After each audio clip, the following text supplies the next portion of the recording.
Hi, friend. Welcome to Holly's Highlights, a podcast designed to encourage, inspire, and equip you to intentionally live your life full of purpose. I'm your host, Holly Kirby, motivational speaker, leadership cultivator, marketing strategist, and personal cheerleader. Let's check out today's highlight. This episode brought to you by the Hope Gifted Podcast. Hope is a confident expectation. Hope is a courageous choice. It's more than a positive attitude and optimism. It is taking action to a brighter tomorrow, whether or not you see it in your present circumstances.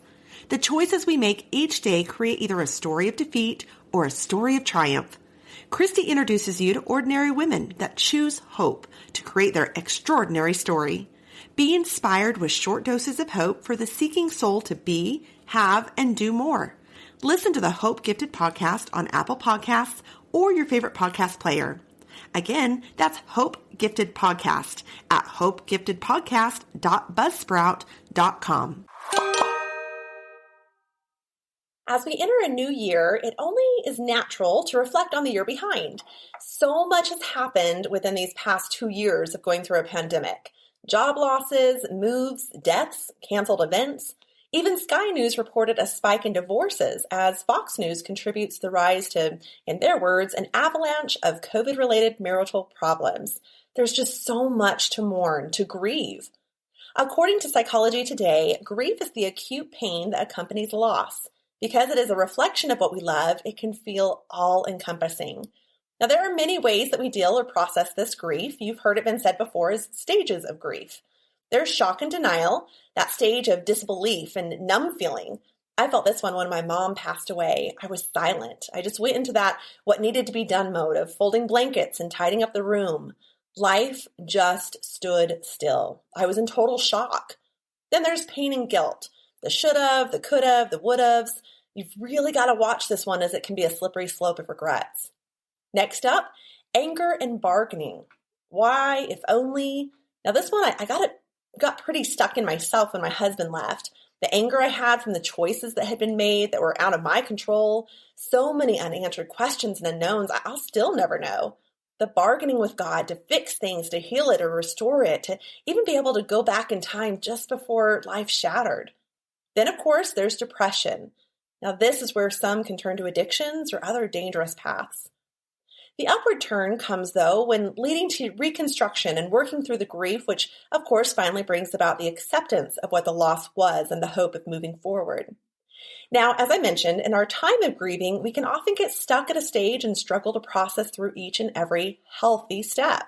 Well, to help us understand and process through grieving, we have with us today a special guest and expert on the subject, Miss Toombs-Pelton.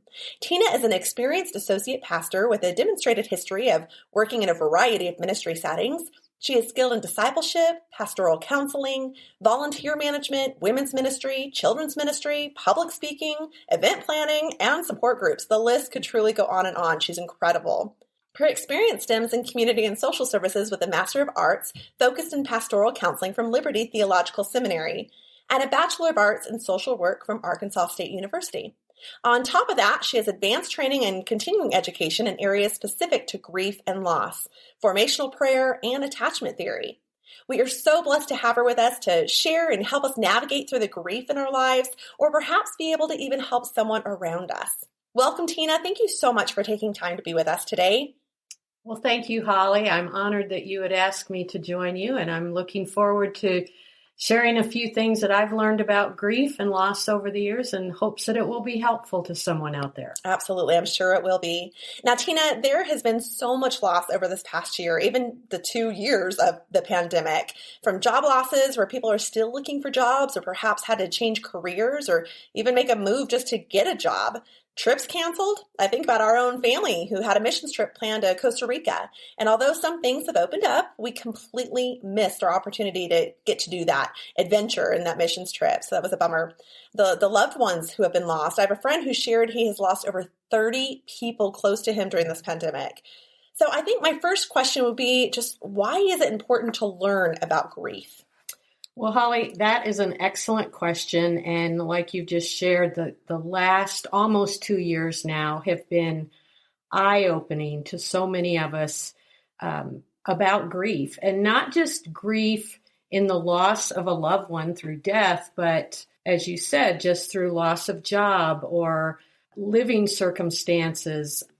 So many people that I know have gone through separation and divorce during this last 2-year period. And so that's taught us all kinds of things about grief. And unfortunately, we often don't think much about grief until it's staring us in the face. And then we're kind of in that shock and denial and going, oh no, this is here. I can't run away from it anymore. Now, what do I do? And what I want people to know and maybe understand a little bit better is that wrestling through our grief really can teach us some of what I believe are life's most important lessons. Learning about grief helps us know what's normal and healthy and what's not. And we'll get into that a little bit later, but we can learn that we and other people close to us can go through really difficult emotions, sometimes just tangled ball of emotions, to be honest, and we can come out okay. And sometimes we can come out even better on the other side than we would have ever dreamed possible when we really look at our grief and start to do some hard work. It can just be a gateway of growth for us if we will let it be. It teaches us so much about ourselves. And in the end, it really shows us, maybe magnifies for us what's important to us, and then also helps us see the things that maybe we thought were important that aren't as big as we've made them to be. Yeah. Oh, I think that's of such value. Just that wrestling with grief and how it teaches us, having that continued growth mindset is huge on a daily basis, but especially in our trials. I think that's very important to note. Now, some changes in life are obvious ones to grieve, but there seem to be more challenges in life that we grieve or mourn without even knowing, as you just shared. I know I experienced this when my husband left. We had just started trying to have our third child. And so that whole year of separation, I ended up grieving a pregnancy I never even had, almost like a feeling of a loss of a child. No disrespect to anyone out there, but a loss of a child I never even knew. So how do we know if we or a loved one are even grieving? You mentioned a few things there, but what are some other things that we can look for? Well, Holly, what you just referred to is a perfect example of what we would call a secondary loss. In the event of a marriage that ends, a person obviously grieves the end of the marriage, but there's also secondary losses that need to be acknowledged and grieved as well. And so for you, it was the realization that not only is the marriage ending, but there's never going to be the third child from this marriage that I had hoped for and dreamed of and planned for. And those are sometimes losses. We call them secondary losses because we just don't think of them right off the bat, sometimes not until months later. Just briefly, a couple of other examples of those secondary losses are things like, okay, when a spouse dies, no longer there's somebody there to review at the end of the day with you. Or it could be something as simple as, there's nobody that takes out the garbage now. And you don't realize those things until, oh, somebody's got to take out the garbage. I guess that's me now. Could be all of a sudden there's not a grandparent to call on a child's birthday, and you grieve the loss of the grandparent, but you don't think about that secondary loss until the child's birthday comes around and there's no phone call. So just secondary losses a lot of time are those simple little rituals that are shared between people. But how do we know if we or a loved one is grieving? Sometimes that's tricky. It's hard to figure out because we are masters at covering everything up. I'm a master of this. There's a task that has to be taken care of. Put your head down, your nose to the grindstone, get it done. There'll be time to do the grieving later, right? So sometimes it's really hard to know if somebody's grieving, but I think there are just some subtle little things. Sometimes they're really obvious things that we see, but I always look for things like isolation. Are people isolating themselves? Did they used to be a very social person and all of a sudden they're not available for anything? Are they just withdrawing generally from things? To me, that's one of the key things that I would notice up front. Are there major changes in their lifestyle? Like, now this may kind of sound out there, but it's probably more prevalent than people realize. And that is, do you have this person that was kind of kept to themselves. And now all of a sudden they're out there, they're the party animal, or they're spending money like crazy. Things like that. Like, are there drastic changes in somebody's behavior? Those can be really key clues that they're grieving, but it's not coming out as grieving. They're trying to mask that.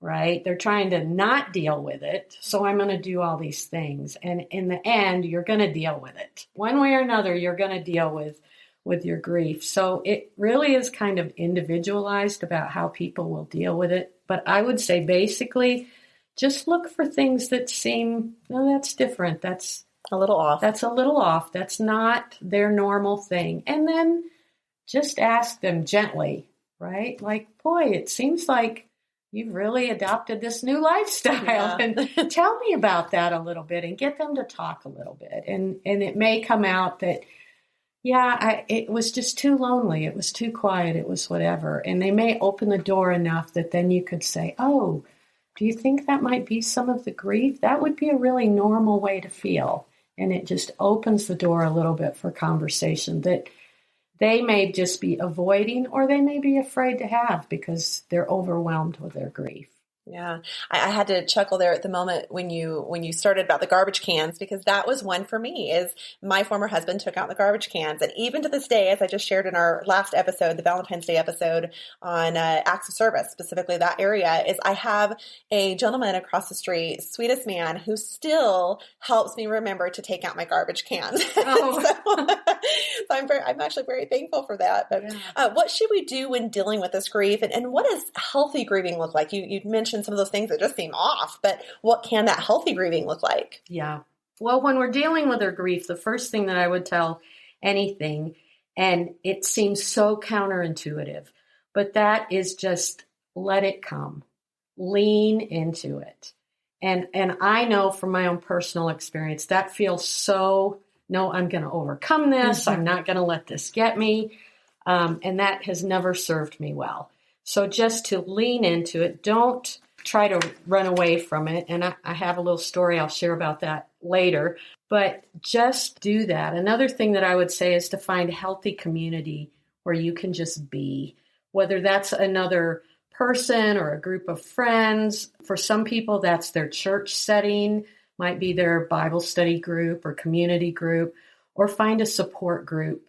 And if there's a support group available for the particular type of loss that you're dealing with, then try to find that, because you will need a place where you can freely share and receive from other people without worrying about the other people in your circle who may be grieving the exact same loss as you, right? I don't know about you, Holly, but I tend to be the person who wants to make sure everybody else is okay.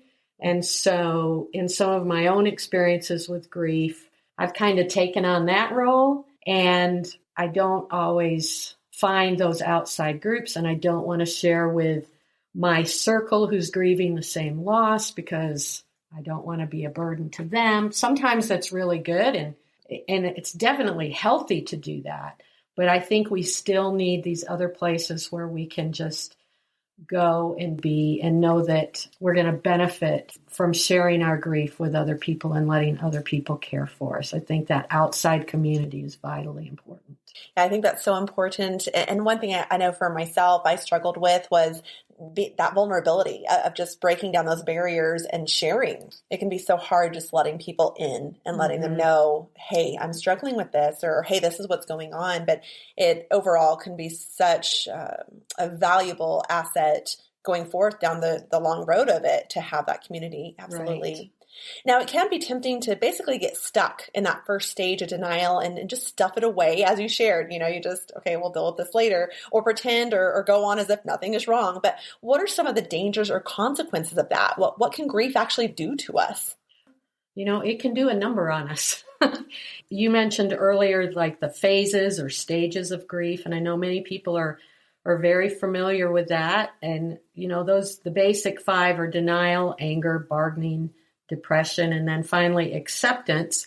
And we have the possibility of getting stuck in any of those and not moving past. It can be really easy to just get stuck in anger or stuck in bargaining, any of those. And that's okay for a little bit, but we want to be moving beyond that, because when we get stuck, nothing's going to happen, right? And then we risk getting in a position of self-pity and wallowing. And I generally tell people that's okay for about a minute, right? But you want to have people around you, again, who can see that, because we don't always see we're doing that. But somebody that can kind of gently take your hand and go, here, let me help you out of that a little bit. And I just don't think that's good for you long term. So that's another reason why having people in our lives that know us well can be so important, because grief can do, I've known people that have been stuck in their grief for decades.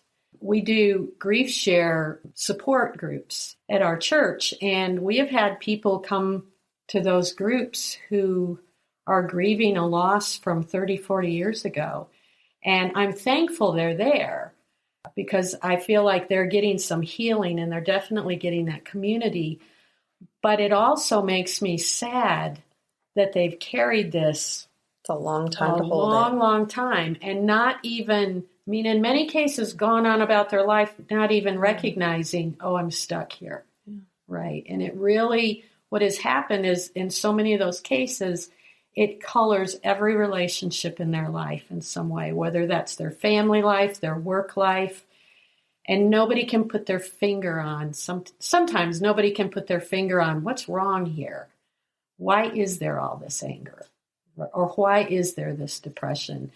When we stuff our emotions, there's a grief expert, H. Norman Wright, and he says when people bury their emotions, they bury them alive, meaning they are always going to scratch and claw their way out.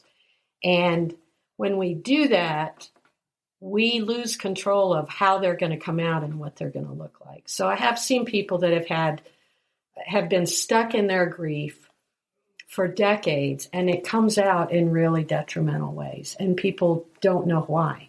They don't know what that is. So there's another thing that, we just call complicated or delayed grief, and I'll share my experience with that a little bit, because after my mother died in 2009, there were a lot of responsibilities that fell to me. My father was still living, and then additional ones that I took on, to try to be helpful and all. And I was happy to do that, and I felt like I was equipped to do that. But at the time, I lived long distance from where my dad was. I had teenage kids at home. I had a full-time job, and I'm trying to take care of some financial responsibilities and other things long distance. And I did that thing I talked about a little bit earlier. Put your nose to the grindstone, get this work done, and you can grieve later, because you have to take care of all these other people. And that was fine, but it was exhausting. And about a year to the day after my mother died, I just had a complete meltdown. I wasn't functioning well. I was depressed. I did not like my job. I didn't like people. Frankly, I was like, enough, everybody leave me alone. And everything felt like a burden. And so I decided that I'd go get some counseling help, because something obviously had to give. I was not tying this to my grief, by the way. Of course not. I was like, I don't know what this is, but I've got to get this thing under control. So I went and did some intensive counseling, and in one of the little assessment tools, we talked about my mother's death and what that had meant to me. And one of the assessment tools came back on emotions, and anger was my highest. You've known me for a while. I don't consider myself angry person. You're very patient. But it came back high, like it was off the charts with anger. And my counselor looked at me and said, "Oh, you've got a little fire in you. You're very angry." And I said, "I'm not angry." And he said, "No, we're going to dig into this. Something's here." I'm like, "I'm not an angry person." I remember saying that. I'm not an angry person. And yet, when we started digging around a little bit, I found out, Tina was a very, very angry person. Some people explode in their anger. I was imploding in my anger. And really what it was I was stuck because I had not grieved. I had not allowed myself time to really grieve my mother's death. This goes back to the other question. It was very detrimental to me and coming out in all kinds of weird ways. And so I had to say, okay, I've really got some grief work to do here because I've buried this. And part of what was making me angry, Holly, was everybody else around me who'd experienced the same loss was moving forward and in some pretty big, significant ways. And that was making me mad because I was kind of like in protest. Well, wait a minute. You all can't go do that when I'm over here taking care of business, and I fully owned that. But at the time, it made me so angry. And I didn't know that was my grief. Yeah. Oh. Now, is there anything that we can learn from this grief? Of course, we're looking at how to process through it, but what can we actually learn from it? Oh, so much. I think grief is one of our best teachers, actually. It's one of the most painful, but it's also one of the best. Grief is going to teach us whether we want it to or not, right? So we might as well embrace it. Say, this is reality. I'm choosing to live in reality and lean into it, as I said earlier.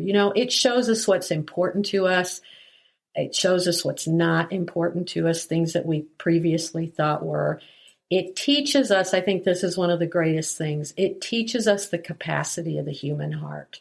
The cost of loving someone is when they're not there anymore. That doesn't mean we still don't love them, but there's a deep pain that none of us want to experience. But it teaches us about our capacity to love, because where there's no love, you're not going to find grief where there's no love. It teaches us empathy and compassion for other people in ways that we thought we had empathy and compassion, but when we walk through those waters, we understand that in such a new and fresh way. It can even give birth to new experiences and opportunities that we wouldn't have otherwise pursued, in your own experience with loss. And it teaches us resiliency, I think. Doesn't feel like it in the moment, but I think when we get through a great deal of it, we're able to look back and say, God made me in a way that I could do that with him. Of course, I know I couldn't do that on my own, but he gave me the capability to do that. Very, very true. Without realizing it, I ended up using my Facebook page as a way to grieve. And I don't mean that through slander or revenge or anything like that, but more in a way to remind myself to continue living. I guess looking at the stages of grief, I was trying to make sure I passed that depression stage, to be quite honest. This platform for my grief resulted in speaking engagements and starting a coaching business, even getting my writings published in devotional magazines. What are some other ways we can use our grief? Not necessarily just learn from the grief, but use our grief. Mm-hmm. Yeah, I think we want to put our grief can be a tool. It's a resource and a tool. We don't think of it that way, but it really can be. And you just gave some great examples of that. Life is not the same. That's another big lesson of grief. Life is never going to be the same, but it's different now. So what am I going to do with this different?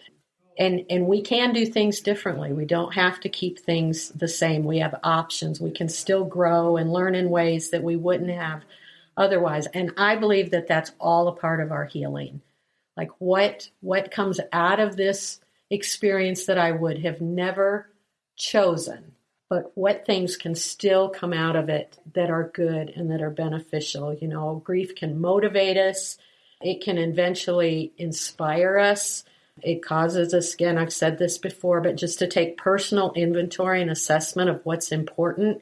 And if there are places in life we need to make some course corrections, then we do that, right? We have an opportunity to do that. And again, ultimately, I think the healthiest outcomes are when we use our grief to help other people on their grief journeys. I don't believe that any of our life experiences should be wasted. Even the ones that we would prefer to shove in a box in a closet and never let anybody see. We learn from that, but I think there's even more good opportunity and potential for other people to see what we've learned, to share that when we walk alongside them, because that helps them not feel alone in their journey. Absolutely. They know somebody else gets this. Yeah. I like that perspective. What came out that I wouldn't have chosen, but eventually helped us. Mm-hmm. That's very wise. These have all been great resources and information for us to know, but what about if we aren't the one going through the grief, but we see someone who is going through something like this? They aren't always open to researching grief or going to a grief counselor or even listening to a podcast. So what are some ways we can practically help others that we know who are walking a path like this? Yeah, great question. I think the first thing is just to make yourself available and to let them know that you're with them. Grief is such a lonely journey, and some days you wonder, everybody else is going on with life and I'm stuck here with my grief, and does anybody even notice this? You can get to about the three-month mark of a loss or a death or a divorce or whatever, some kind of loss. And at about the 3-month mark, people have kind of gone back and they quit calling as much and they don't stop by. And that can be a very, very lonely time. So I make a note in my calendar when the 3-month mark is for somebody, when the 6-month mark is, when those special events would be that aren't going to be the same now, to make a phone call or send a text. That takes me less than a minute to do, to just say, hey, I'm thinking about you today. I know this might be a hard day for you, but I'm thinking about you and I'm praying for you, right? You're not alone. You're loved. And those are just ways to let people know, even people who might be keeping you at arm's length, you can still do those things. Just to say, hey, I'm here with you. I'm walking with you. And it's not necessary that you know exactly what they're feeling or exactly what their loss looks like. It's just acknowledging, I know this is hard, right? That's a universal human experience. If you're a person of faith, then I would say pray for them and let them know that. Let them know that you're praying for them. You know that in the Bible, there's the story of Job who lost everything, and his friends always get a bad rap as his bad advisors, telling him all, well, it happened because of this and that and the other. And that's true. They should have kept their mouths shut. Wasn't helpful. No. They just heaped more on. But at the same time, the Bible talks about places where his friends just came and sat with him. And sometimes I think that's one of the most powerful things we can do. I was with a friend last week in Southern California, and we were walking her neighborhood, and she was telling me about the house on the corner. It's about 4 houses down from them, and how they had experienced a very tragic loss. They had a teenage son who had taken his life in their backyard, and she was telling me about being in her house, my friend Janice being in her house and hearing the sister scream when she had learned this news. And, just how that shook her to the core and how she would never forget that. And, I had a friend who a few years back had a teenage son who did the same. And I will never forget the cries that came from that friend. That will be with me forever. And I get emotional even as I talk about it because it's such pain. I have no words to say in that setting. I have no words, but I could go. And that house was full of people who didn't know what to say, but they could go and sit. And sometimes that's all it is, right? Sometimes it's watching people and seeing, like, I don't think they're eating. I'm going to take them a meal. I'm going to take them out to lunch. Recently had a loss in my family and was with a family member, and we were just kind of sitting staring off into space. And I just said, this isn't good, right? Let's get up. Let's go for a walk. Here's a lake. We're just going to go walk around this lake. We don't have to talk.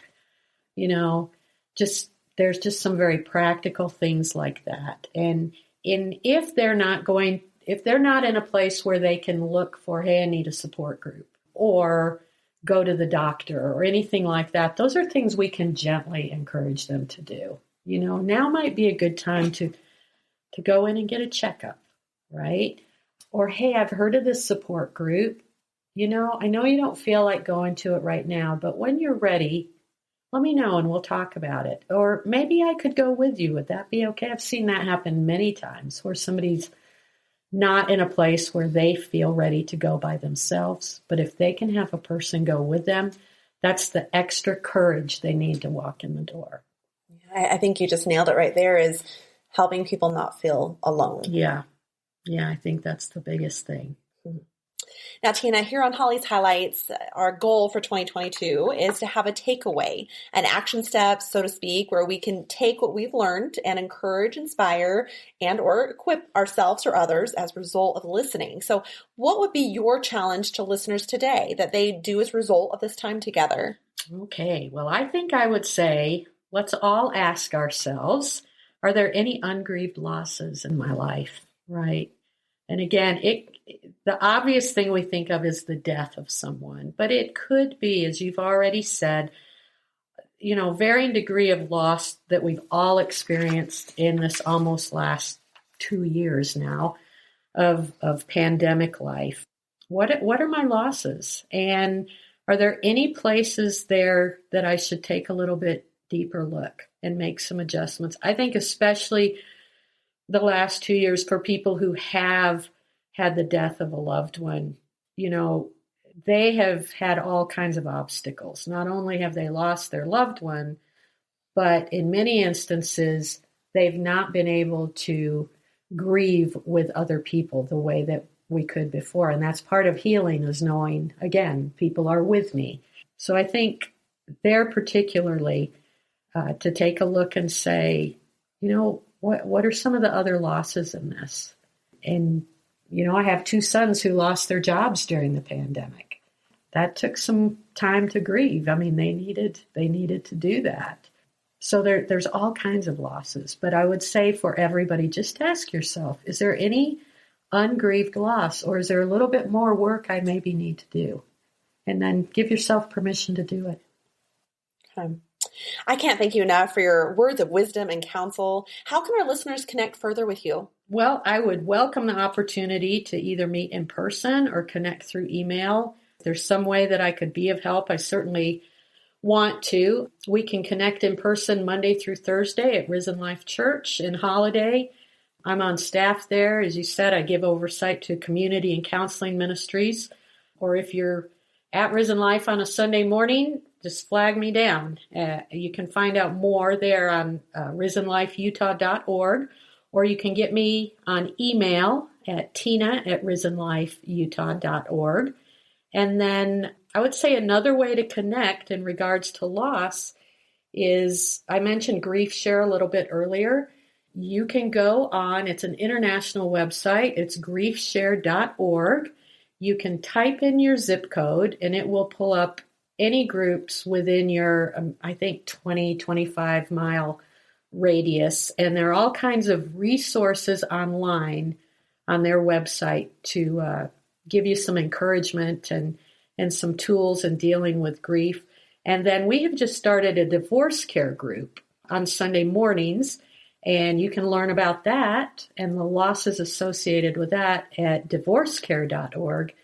And same thing, it will tell you about groups in your area, and it will give you a library of resources, just about any area that you might be dealing with or have a question on. So I refer people to those sites all the time. That's awesome. We'll make sure that we have all of that on our show notes too. Before we go, I'm curious of your response to our signature question. If you could go back and encourage, inspire, or equip yourself as a child, what would you tell yourself? Oh, Holly. I looked at that question. I was like, I probably should have thought about that one a little bit more. That's a pretty big one. The simplistic answer, and this is to quote my Uncle Mac, who passed away just this fall and was such an encourager in my life. And he would always say, everything's going to be okay, right? That's kind of his signature. Everybody in our family knows that. But otherwise, I would probably say to myself, there is always a way. You just take the next right step and you don't run too far ahead, because every time you run too far ahead, you worry and you fret and you think this is impossible. So there's always a way. Just take the next right step, do the next right thing. I like that. Thank you so much, Miss Tina. We are grateful for your time and insight. This time with you truly has been a blessing. Thank you. Oh, thank you, Holly. It has been a joy to be a part of this, and I hope it's helpful. Thank you for joining me on this journey of life. I hope that today's highlight has been encouraging, inspiring, and equipping so you can go out and live your life full of purpose. I'd be honored if you'd take a moment to leave a review, or better yet, subscribe. We can also stay in touch by joining my email list at hollycurby.com. That's HOLLYCURBY.com. Until next time, make it a great day for a great day.